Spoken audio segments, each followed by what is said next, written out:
এই পাপিয়া, তোমাকে যে সংসার খরচা পয়সাটা দিয়েছিলাম ওই পয়সাটা দাও তোমাকে। কি করবে তুমি টাকা? দাঁড়াও, দিচ্ছি।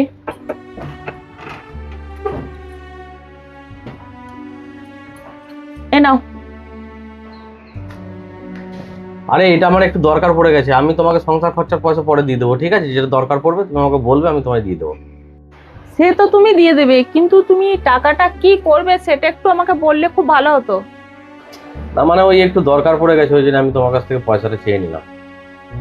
তোমার দরকার পড়েছে আমি বুঝতে পারছি, কিন্তু দরকারটা কি সেইটাই তো আমি জানতে চাইছি। তাছাড়া আমি বুঝতে পেরেছি তোমার দরকারটা কি। কি বুঝতে পেরেছো তুমি? আজকে মায়ের মুখ থেকে ফসকে বেরিয়ে গেল তুমি পয়সাগুলো মাকে দাও। হ্যাঁ, তুমি কথাটা ঠিকই বলেছো, আমি এই পয়সাগুলো মাকেই দেবো। আশেপাশে বাবা মা আছে কি?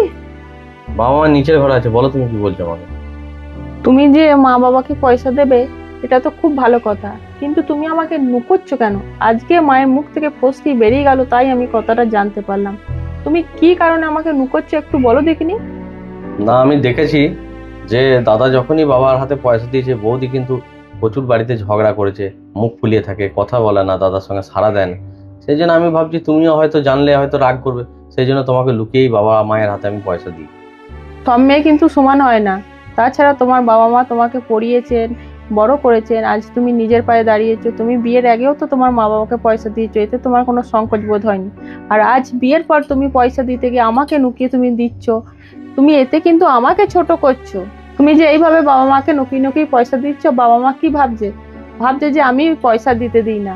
তুমিই চাইলে আমার সম্মান বাড়াতে পারো, তুমিই চাইলে আমার সম্মান নষ্ট করতে পারো। আজ পর্যন্ত কি আমি তোমাকে বারণ করেছি যে মা বাবার হাতে পয়সা দিও না? তুমি চাইলে তো টাকাটা আমার হাত দিয়েও দিতে পারো, এতে আমার সম্মান বাড়বে কিন্তু কমবে না। বেশ ঠিক আছে, এবার থেকে তাই করবো। যাও, পয়সাটা তুমি তোমার হাতেই মা বাবাকে দাও গা, আমি দেবো না, হ্যাঁ না?